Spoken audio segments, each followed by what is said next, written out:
Hello, Mark Crossfield here. More questions, this one coming from Darren about length of golf clubs. Let's get stuck in.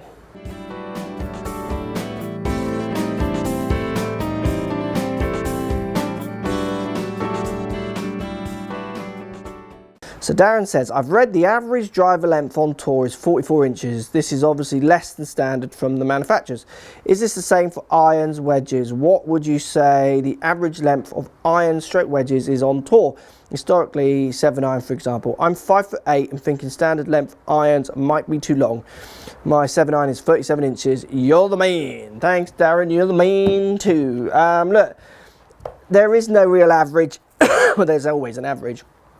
On tour, what you're going to notice from the tour players is they have very well fitted irons. I wouldn't say they're particularly longer for definite, and I wouldn't say they're particularly shorter. I would say they are standard for maybe their heights. You might start seeing some patterns. I mean, I remember Faldo was famed, I don't know if this is actually true, but it was always in the press about him using quite short irons, and he was quite a tall guy. You just want to use the irons that you can control. What I find with lots of the time, as soon as you start making the club longer, the centered hits can start to vary.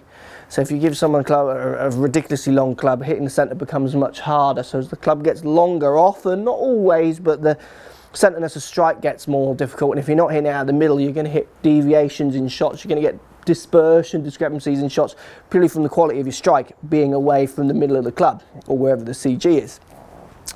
5'7", I think you said, definitely a shorter club I could imagine would feel comfortable in your hands. And I don't think you need to look at what tour average is. I mean, the reason they use shorter drivers, as my opinion would be, they want control. They just want to hit fairways. When I was lucky enough to meet Darren Clark because of the guys at the All Golf Travel, he talked about how important it was just to hit fairway on certain courses when they're playing. So I said, would you draw it or fade it? And he said, I'll do whatever I needed to make sure I hit fairway. If I had to fade it, I would fade it, which I thought was interesting. Yeah, how kind of programmed he was, certainly in the States, on just making sure that he hit fairway, because the rough can be so penal, and as soon as you hit the rough, you're out of the game.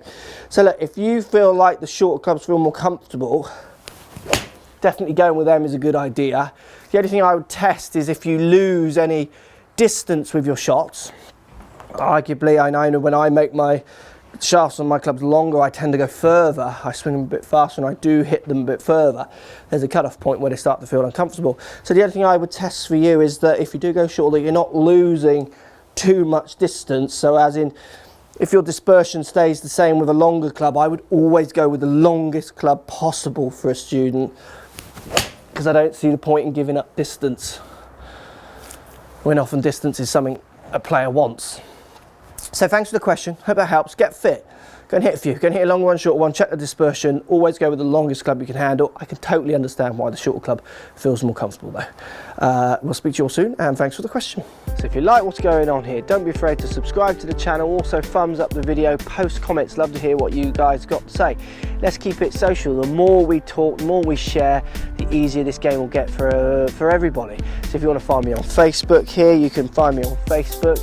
If you want to tweet me, find me on Twitter here as well. Just follow the links, all in the description. Come and join the show, get active, get involved, get playing some better golf.